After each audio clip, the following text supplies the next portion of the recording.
अस्सलाम वालेकुम नाज़रीन, प्रोग्राम मंज़र पस मंज़र में आऊं तव्हांजो मेज़बान फ़हीम बबर। नाज़रीन, अॼोको प्रोग्राम में ॻाल्हि ॿोल कंदासीं नौजवाननि जी, ऐं ख़ासि तौर ते नौजवाननि खे जेको आहे असांजे मुल्क में ऐं ख़ासि तौर ते सिंध में तमामु घणा चैलेंजिस आहिनि।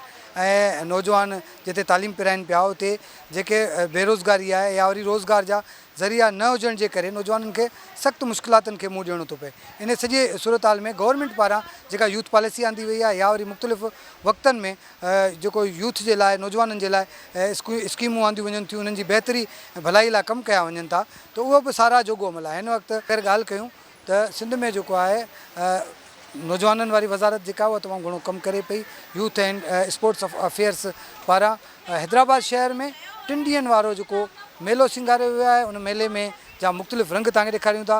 उन मेले में जेको एम्पावरमेंट समिट सिंध जे नाले सां हीउ जेको मेलो सिंध म्यूज़ियम हैदराबाद में सिंगारियो आहे, उनजो इफ़्तिताह सूबाई सेक्रेटरी अब्दुल अलीम लाशारी कयो आहे। उन सां गॾु MPA साइमा आगा बि मौजूदु आहे।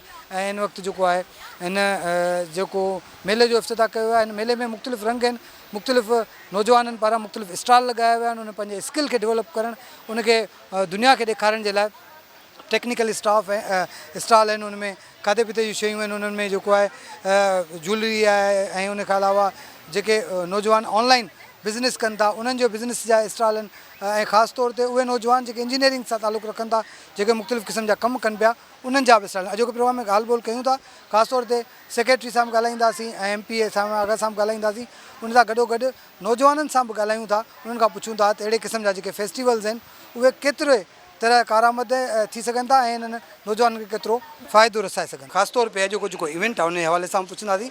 ऐं हीउ जेको नौजवाननि जे लाइ एॾो वॾो प्रोग्राम रिथियो वियो आहे, उन सां कहिड़ा फ़ाइदा थी सघनि था?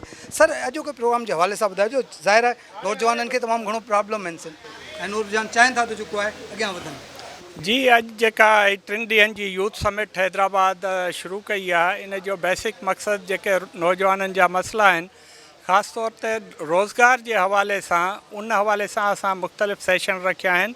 ऐं उहे सेशन असांजी कोशिश इहा आहे त असांजा जेके सीनियर ऐं जेके यंग एंटरप्रेन्योर्स आहिनि उहे हिते अचनि ऐं नौजवाननि खे रस्तो ॾेखारनि। ही basically youth sports and youth affair department जे तरफ़ां जेको ही समिट थी आहे, इन जो बेसिक मक़सदु इहो आहे त नौजवाननि में जेको टैलेंट आहे उनखे प्रमोट कजे ऐं ॿिया जेके असांजा सीनियर आहिनि जेके इन प्रोसेस मां गुज़री चुका आहिनि, उहे नौजवाननि खे रस्तो ॾेखारनि।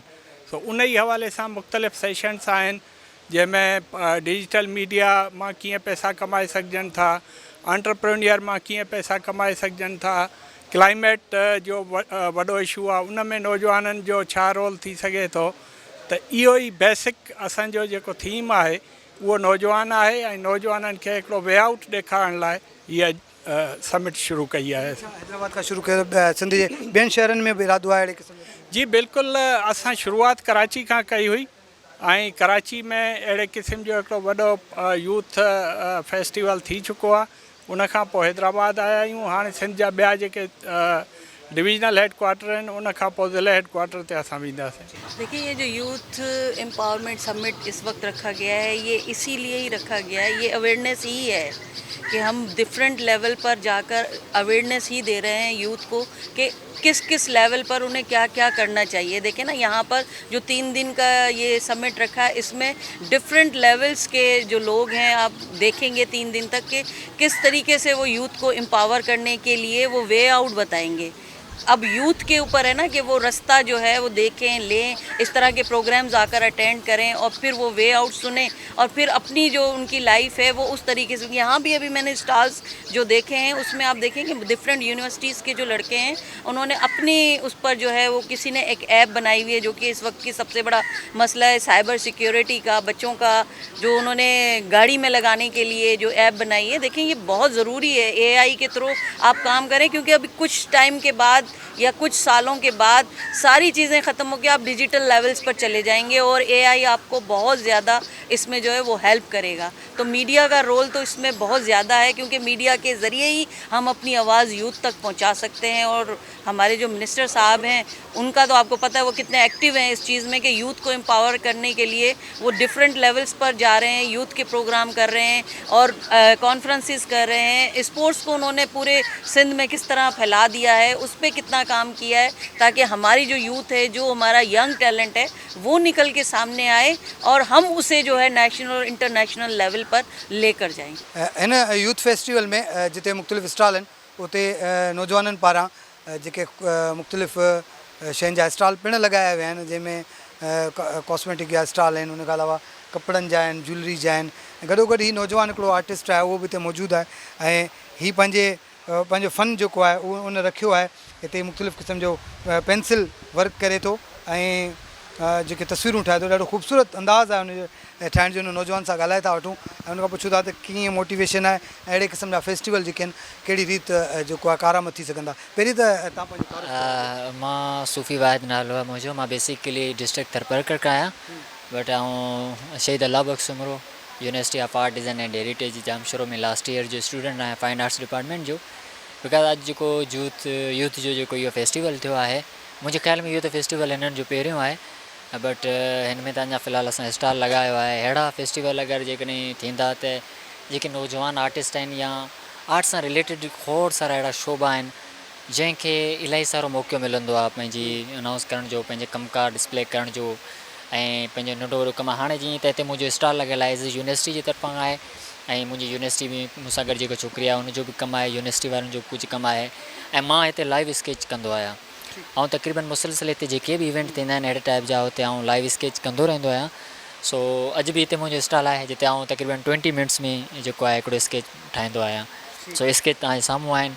बाक़ी हाणे स्टार्ट थियो आहे फेस्टिवल जीअं एंड ताईं पहुचे थो पोइ हुन हिसाब सां वरी। थैंक यू सो मच, महिरबानी। ज़ाहिर नौजवाननि जो इहो टैलेंट आहे त 20 मिंट जे अंदरि हिकिड़ो स्केच तयारु करे थो ऐं ही हिकिड़ी का ईज़ी ॻाल्हि न आहे, छो जो कंहिं माण्हू खे साम्हूं विहारे 20 मिंटनि में हुनजो पेंसिल ते स्केच ठाहिणु ऐं अहिड़े क़िस्म जा आर्टिस्ट असांजे सिंध में नौजवान मौजूदु आहिनि ऐं उन्हनि खे प्रोमोट करण जी ज़रूरत आहे। ऐं मुंहिंजे ख़्याल में ही जेके मेला आहिनि, अहिड़े क़िस्म जा जेके फेस्टिवल्स आहिनि, इहे तमामु घणी अहमियत रखंदा ऐं हिननि नौजवाननि जो जेको फ़न आहे उनखे ग्रो करण में बि तमामु घणो किरदारु अदा करे सघनि। तव्हां अॼोके स्टॉल में छा छा रखियो अथव ऐं छा तव्हां हिन में ॿुधाइणु चाहियो था पब्लिक खे? सर, असांजी पब्लिक लाइ इहो मैसेज आहे त ही फ्री ऑफ सर्विस आहे, फ्री ऑफ कॉस्ट सर्विस आहे सिंध गवर्नमेंट जे रेफरेंस सां, जेकी टोटल फ्री आहे। असां इन में पंहिंजी एम्बुलेंस जा जेके इक्विपमेंट्स आहिनि उहे असांजे हिते हिन हा डिस्प्ले कया आहिनि त असां वटि कहिड़ियूं कहिड़ियूं सहूलियत मौजूदु आहिनि। ठीकु आहे, मतिलबु हिन जेको ही स्टॉल आहे हिन ते कोशिशि कई पई वञे त पब्लिक खे ॿुधायो वञे, उनखे आगाही ॾिनी वञे, उनखे अवेयर कयो वञे त हिते जेको आहे जेके 1122 जी जेका सर्विस सिंध में आहे उहा फ्री ऑफ कास्ट सर्विस आहे। उन में जेको एम्बुलेंस में ही शयूं जेके आहिनि मौजूदु हूंदियूं आहिनि, जंहिंमें मुख़्तलिफ़ क़िस्म जा इक्विपमेंट्स रखियल आहिनि हिननि वटि, उहे उन्हनि ॾेखारिया। गैस सिलेंडर आहे जंहिंमें ऑक्सीजन जो सिलेंडर आहे, उन खां अलावा फर्स्ट एड किट आहे, उन खां अलावा जेको आहे ही नेक जे हवाले सां अगरि को प्रॉब्लम आहे त उहा बि शइ अवेलेबल RT जे हवाले सां आहे। उन खां ब्लड प्रेशर चेक करण जे लाइ कार्डिक जा इक्विपमेंट्स बि लॻल आहिनि। त हर क़िस्म जूं जेके शयूं हिते मौजूदु आहिनि। हिननि कोशिशि कई आहे त पंहिंजी जेको पब्लिक खे आगाही ॾिजे। हेॾा अगरि नज़र विझूं त हिते जेको मुख़्तलिफ़ क़िस्म जो जेको आर्ट आहे उहो जीअं असां पहिरीं बि ॾेखारियो आहे तव्हांखे त जेके नौजवान आहिनि कहिड़ी रीति आर्ट सां दिलचस्पी रखंदा ऐं आर्ट ते केतिरो अबूर रखंदा। पहिरीं त तव्हां पंहिंजो अस्सलाम वालेकुम, मेरा नाम उरूज फातिमा है और हम लोग यहाँ पे इस्लामिक कैलीग्राफी, ज़्यादातर इस्लामिक कैलीग्राफी को प्रमोट करते हैं। साथ में हमारे पास पेंटिंग्स भी हैं और कुछ ऐसे आर्ट पीसेस भी हैं जिसमें हमने कल्चरल नॉर्म्स को भी प्रमोट किया है। ये बताएं आप कितने अरसे से ये काम? मुझे 3 साल हो गए, मतलब मैंने शुरू किया 2022 से और अब तक कर रही हूँ अल्हम्दुलिल्लाह। इस टाइप की जो फेस्टिवल्स होते हैं उसका क्या फ़ायदा होता है? ये पर्सनली मुझसे पूछा है कि मैं बहुत करती हूँ ना यहाँ पर। एक तो जैसे हम जो मुझ जैसे जो लोग हैं ना जिनको कस्टमर्स की नीड है, तो वो हमें एक प्लेटफॉर्म मिल जाता है कि एक एक्सपोजर मिल जाता है कि हम कस्टमर से बात कर सकें फेस टू फेस। मुझे पंहिंजो ई बिज़नेस आहे ऐं मुंहिंजे बिज़नेस में बक्स कलेक्शन जे नाले सां आहे, जंहिंमें हिन में ई त शयूं आहिनि सो आहिनि। मूं वटि ही जेके हैंडमेड बैंगल्स आहिनि इहे आउं पाण ठाहींदी आहियां। उन खां अलावा ही इयरिंग्स आउं पाण ठाहींदी आहियां। बाक़ी ही मुंहिंजो आहे असल में सिंगल मदर आहियां, सिंगल मदर एफर्ट्स आहिनि मुंहिंजो अब्दुला मॉल में बि हाणे मूं रिसेंटली आउटलेट ओपन कयो आहे ऐं हिते बि हिकिड़ी ऑफर थी मुंहिंजो, इहा बि हिकिड़ी सिंधी म्यूज़ियम में सुठी अपॉर्चुनिटी आहे। हीअ अहिड़े क़िस्म जा जॻह फेस्टिवल थियनि था न, हिकिड़ो फ़ाइदो सर फ़ाइदो ई माना ईअं त हिकिड़ो चवनि था त तव्हांखे असां एप्लीकेशन कंदासीं, अॻिते तव्हांजी थींदी का न का इनशाला तव्हांखे अपॉर्चुनिटी मिली वेंदी, पर मुंहिंजो इहो हूंदो आहे त एतिरो माण्हू करे माना हिन मां अहिड़ो फ़ाइदो मिले औरतुनि खे घटि में घटि हिकिड़ो अॻिते वधण जो फ़ाइदो हुजे। जीअं आउं आहियां सिंगल मदर आहियां त मुंहिंजो इहो ई हिकिड़ो माना आहे त उन मां हिननि खे घुरिजे त गवर्नमेंट खे औरतुनि खे अहिड़ो हिकिड़ा प्लेटफॉर्म्स ॾिना वञनि जिते उहे पंहिंजो बिज़नेस या उन्हनि खे अहिड़ा स्पेस ॾिना वञनि त पंहिंजो हलाए सघनि बाआसानी, सुठो एनवायरनमेंट ॾिनो वञे, सुठी हिकिड़ी स्पेस ॾिनो वञे, औरतुनि खे बि एतिरो हक़ त हुअणु घुरिजे।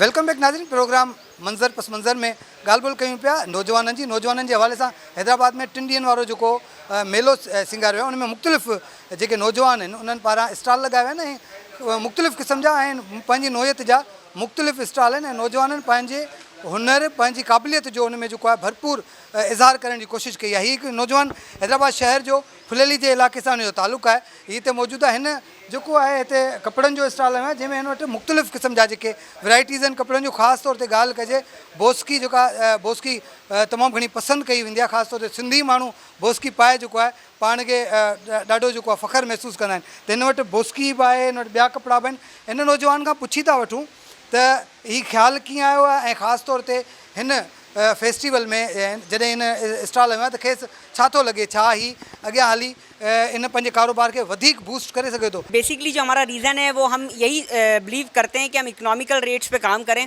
और विजन भी हमारा यही है कि हम ग्लोबलाइज कर सकें made in Pakistan textile products को पूरी दुनिया में। सिमत में आप आए हैं, नौजवानों को एक मौका दिया गया है कि अपने जो आपके हुनर हैं, आपका जो कारोबार है, उनको आप आगे लेके आएँ। यहाँ आकर आपको क्या लगता है, आपको कितना फ़ायदा होगा? जी, फ़र्स्ट ऑफ़ ऑल मैं NIC में भी इंक्यूबेटेड हूँ और हमारा बिज़नेस FBR और SECP से भी रजिस्टर्ड है। सो प्लेटफॉर्म्स का बड़ा फ़ायदा होता है। इससे पहले भी हम TEDAP के साथ एग्जीबिशन लगा चुके हैं, ट्रेड डेवलपमेंट अथॉरिटी पाकिस्तान के साथ, और ये हमारा कोई 6th या 7th एग्जीबिशन है यूथ मिनिस्ट्री ऑफ यूथ के साथ। So looking forward for good opportunities और फुटफॉल काफ़ी अच्छा है। बाकी लेट्स सी। गवर्नमेंट की बहुत बुराइयां भी कर रहे होते हैं, कभी कभी तारीफ़ भी, अच्छे काम की तारीफ़ भी करते हैं। तो इसमें जब आप आए हैं स्टॉल और दीगर जो इसमें लवाजमात होते हैं उसमें गवर्नमेंट कितना सपोर्ट करी है, इवन ये जो यूथ मिनिस्ट्री है ये कितना सपोर्ट करी है? जी बिल्कुल, इस एग्जीबिशन पे आने से हमें एक नया एक्सपोजर मिलेगा। वो कस्टमर्स जो शायद कभी ऐसे हमारे नेटवर्क या लिंक में नहीं आ सकते थे, वो आज यहाँ पे हमारे फिजिकल कस्टमर बन के हमारे मुस्तकिल कस्टमर बनेंगे, और तो इससे हमारे ब्रांड को एक्सपोजर मिला, नए लोगों ने हमारे ब्रांड को देखा। अच्छा ठीक है, थोरो ने फैब्रिक भी ॾेखारे ॾाढो। हीअ हिननि जी बोस्की आहे, ॾाढी सुठी बोस्की आहे, ज़ाहिर हुनमें हथु लॻाइण सां ई ख़बर पए पई। ऐं नौजवाननि जो इहो हौसलो आहे त हीअ जेके नौजवान आहिनि, थैंक यू बेटा आपका, हीअ जेके नौजवान आहिनि ऐं हिते जॾहिं हिते आया आहिनि त हिन जी कोशिशि आहे त हिन फेस्टिवल जे ज़रिए, हिन सिमत जे ज़रिए जेको आहे हीअ पंहिंजे हुनर खे, पंहिंजे स्किल खे जेको आहे सॼी दुनिया खे ॾेखारनि। हुन खां पोइ हीअ जेके आहिनि हिते पंहिंजी दुनिया में पंहिंजे हिन कम जे हवाले सां मक़बूलियत माणे सघनि। हीअ जेके नौजवान आहिनि हिते, हीअ नौजवाननि सां ॻाल्हि ॿोल कयूं था, उन खां पहिरीं ॾेखारिया त हिते जेको आहे कुझु गाॾियूं रखियूं आहिनि। हिननि गाॾियुनि जे बारे में पुछंदासीं त इहे गाॾियूं हिननि छो रखियूं आहिनि। अस्सलाम वालेकुम। कैसे हैं आप, ठीक है? अच्छा ये बताइएगा कि पहले तो आप अपना तारुफ करवाएं, उसके बाद मुझे थोड़ा सा ये गाड़ियाँ वाड़ियाँ भी रखी हुई हैं, भाई आपने लैपटॉप भी रखे हुए हैं, ये स्टॉल किस चीज़ का है और इससे क्या हम बताना चाह रहे हैं? सबसे पहले तो ये एक वेवो नाम से स्टार्टअप है। Wevo it's a commute service startup. Commute like जैसे आपने सुना होगा करीम, उबर, ये सारी चीज़ें। लेकिन ये हमने स्पेसिफाई किया है सिर्फ अभी स्कूल गोइंग स्टूडेंट्स के लिए, जिनके लिए सिक्योरिटी बड़ा मसला है। यानी बच्चे के पेरेंट्स जो हैं वो बड़ा कंसर्न करते हैं कि जी हमारा बच्चा आज लेट हो गया तो कहाँ है, किस जगह पर है, लेट हुआ है तो कहाँ है। तो इस एप्लीकेशन के थ्रू आप ना सिर्फ उसको लाइव ट्रैक कर सकेंगे कि भाई मेरा बच्चा किस लोकेशन पे, प्लस हमारी गाड़ी में कैमराज इंस्टॉल होंगे तो आप उसकी पिक्चर भी और लाइव स्ट्रीम भी देख सकेंगे कि जी हमारा बच्चा गाड़ी में बैठा हुआ है, किस कंडीशन में बैठा हुआ है और उसकी क्या कंडीशन है। अच्छा, ये आप अपने मोबाइल पे इसको देख सकेंगे। एग्जैक्टली। सारे जो ये आप सेटअप लगा के देंगे, गाड़ी में लगा के देंगे, तो उसमें कितना खर्चा आ जाएगा? इसमें कॉस्ट एज सच कोई खास नहीं आएगी। हमारा जो हम लोग मिनिमल सा चार्ज करेंगे लाइक 100,000 to 1,500, इस तक पैकेज पे डिपेंड करता है ना। वो हम लोग B2B देंगे, जिसकी गाड़ी है गाड़ी पे डिपेंड करता है, ट्रैवलिंग पे डिपेंड करता है। तो हमने बड़ा कॉस्ट एफिशिएंट रखा है। मंथ में 1,000 रुपये एक कैब ड्राइवर के लिए it's not a big deal. ये तो सिर्फ आपने कहा कि बच्चों के लिए, तो ये तो एक वो होता है मखसूस एरिया होता है, घर से स्कूल कॉलेज तक। लेकिन अगर ये ट्रैवल शहर से बाहर करता है बंदा, तो ये आपका ये जो सेटअप है ये उसको सपोर्ट करेगा इंशाल्लाह। जैसे मैंने पहले मेंशन किया, इट्स अ स्टार्टअप बेस। अभी हमारा जो फर्स्ट नीश है बस वो स्कूल स्टूडेंट के लिए। इंशाल्लाह जब हम आगे ग्रो करते हैं, प्रोग्रेस करते हैं, तो फिर ये हम आउट ऑफ द सिटी भी करेंगे, हम एडल्ट्स के लिए भी करेंगे और ऑफिस गोइंग फीमेल स्टाफ के लिए भी करेंगे। जो फीमेल स्टाफ हैं और ऑफिस वगैरह जाती हैं, इंटीरियर जाती हैं और उनके इस तरह के कंसर्न हैं, तो उनके लिए ये बहुत बेनिफिशियल रहेगा इंशाल्लाह। एग्जैक्ट ही ॾाढो ज़बरदस्त क़िस्म जो हिकिड़ो प्रोजेक्ट आहे, जंहिंजे सां न सिर्फ़ु गाॾी पर उन सां गॾु उन में जेको सफ़र करण वारा ॿार हुजनि, स्कूलनि में जेके ॿार वञनि था या फीमेल्स जेके आहिनि उहे ऑफिसनि में वञनि थियूं, त उनखे प्रोटेक्ट करण जे लाइ हीअ अगरि इंस्टॉल कराइजे पंहिंजी गाॾी में, त उहो सिक्योर बि थींदो।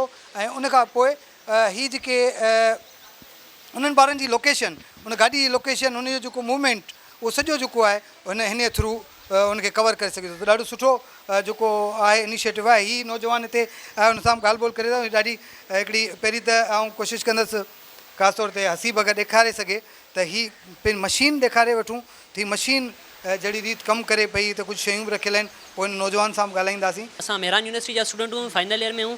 हिन खे असल में 3D प्रिंटिंग चइबो आहे। हिन में बेसिकली छा हूंदो आहे त असां कंप्यूटर मां हिकु फाइल मशीन में ॾींदा आहियूं ऐं हिन में मटीरियल जेको आहे त जेको डिज़ाइनूं थी वियूं या ॿिए के शयूं हूंदियूं आहिनि, उहे ठाहे करे मशीन पाण ई ॾेई छॾींदी आहे। इन जो वधि में वधि हिकु त फ़ाइदो इहो आहे त हूअं अगरि तव्हांखे अहिड़ी का डिज़ाइन ठाहिणी हुजे त तव्हांखे मोल्ड खपंदो आहे, पोइ मोल्ड में वैक्स वग़ैरह विझी करे डिज़ाइन कढिजी करे मिली वेंदी आहे। लेकिन हिन में तव्हांखे मोल्ड जी ज़रूरत न आहे, बसि कंप्यूटर में डिज़ाइन आहे, मशीन में विझो, ठाहे करे तव्हांखे ॾेई छॾे। अच्छा, मूंखे ॿी ॿुधायो, हीअ मिसाल जे तौर ते तव्हां डिज़ाइन हिन में ही केतिरो टाइम थी वठे? छो त मशीन जो जेको प्रोसेस आहे ॾाढो स्लो आहे, त हीअ केतिरो टाइम थी वठे हिनखे ठाहिण में? हीअ असां मशीन हिते आंदी आहे, घर में असांजी वॾी मशीन पई आहे, उहा हिन सां थोरी फास्ट आहे। हे टाइम कंज़्यूमिंग आहे, टाइम जाम वठंदी आहे, तंहिं करे हिनमहिल हे जेको ठहे थो पियो तक़रीबन 4 कलाक लॻाईंदो। इहो ओॾी महिल तव्हांखे फ़ाइदो आहे जंहिंमें तव्हांखे कस्टमाइज़ शइ ठहिराइणी आहे, पंहिंजी मर्ज़ी सां शइ ठहिराइणी, हा का शइ ठहिराइणी आहे। मिसाल डिज़ाइन आहिनि, हिन डिज़ाइन खां अलावा ॿी कहिड़ी का शइ ठाहे सघिजे थी? अच्छा, हाणे जी हाणे हिते अगरि मां तव्हांखे ॿुधायां, हे जेको आहे न, हे असल में रिंग होल्डर आहे, रिंग्स वग़ैरह पवंदियूं आहिनि, सही आहे न। हे तव्हांजो किचन वग़ैरह आहे, सही आहे न। घर में तव्हां मिसाल तौर ते उहो चमटा थी वेंदा आहिनि, उहे तव्हां ठाहे सघो था। अहिड़ी प्लास्टिक ईंदी आहे जेकी पूरी बाहि ते नाहे रिझंदी, इहे शयूं थी वियूं। ॿियो लेंटन ठही थो सघे, हिन जे अंदरि तव्हां LCD विझंदो न त हे सुठी जेकी आहे, हा ख़ूबसूरत जेका इहा शइ नज़र ईंदी। ईअं काफ़ी शयूं ठही थियूं सघनि। हिन में कॉस्ट केतिरी थी अचे? सस्तो पवंदो या महांगो पवंदो? असां जेकी पर्सनल कोस्ट आहे या मशीन महांगी आहे, इहा असांखे तक़रीबन 1.5 लाख ताईं सम्झो ख़र्चो अची चुको आहे, जेके असांजे घर में वॾी मशीन पई आहे, सही आहे। बाक़ी हे शयूं जेके आहिनि, हीअ तक़रीबन तव्हांखे पवंदी 450 रुपए जी, हीअ तव्हांखे 500 रुपए जी पवंदी अगरि तव्हां वठो त। ईअं वज़न ते हूंदो आहे, जेतिरो घणो वज़न हूंदो असां ओतिरो घणो कोस्ट कंदा। घणा दोस्त मिली करे कमु? असां 3 दोस्त मिली करे कमु पिया था कयूं। इहो जेको हिते यूथ जो समिट मतिलबु हिकिड़ो फेस्टिवल लॻायो वियो आहे, उन फेस्टिवल में कोशिशि कई आहे त मुख़्तलिफ़ जेके आहिनि नौजवान आहिनि उन्हनि खे मौक़ो ॾिनो वञे पंहिंजूं शयूं रखनि।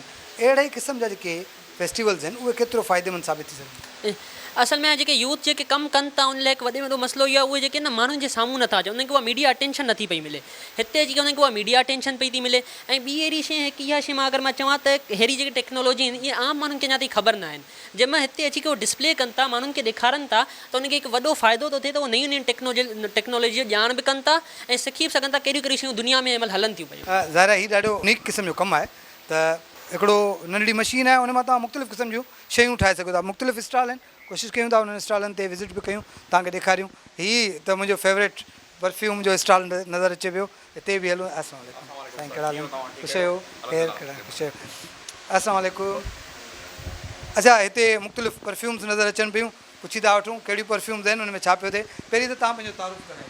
मेरा नाम हंजला है और मैं EHF फ्रेगरेंसेस का फाउंडर हूँ। हम परफ्यूम्स खुद मैन्युफैक्चर करते हैं जिसमें डिज़ाइनर परफ्यूम्स के इम्प्रेशन होते हैं। जो 50 से 60 हज़ार रुपये का परफ्यूम आता है उसका इम्प्रेशन हम 1500 से 2000 की प्राइस में प्रोवाइड करते हैं। कौन कौन से जो हैं परफ्यूम्स उनकी कॉपी कर रहे हैं या बना रहे हैं? ये आप चेक करें, ये ब्लू डी शनेल है और ये हमारा मोस्ट डिमांडिंग है।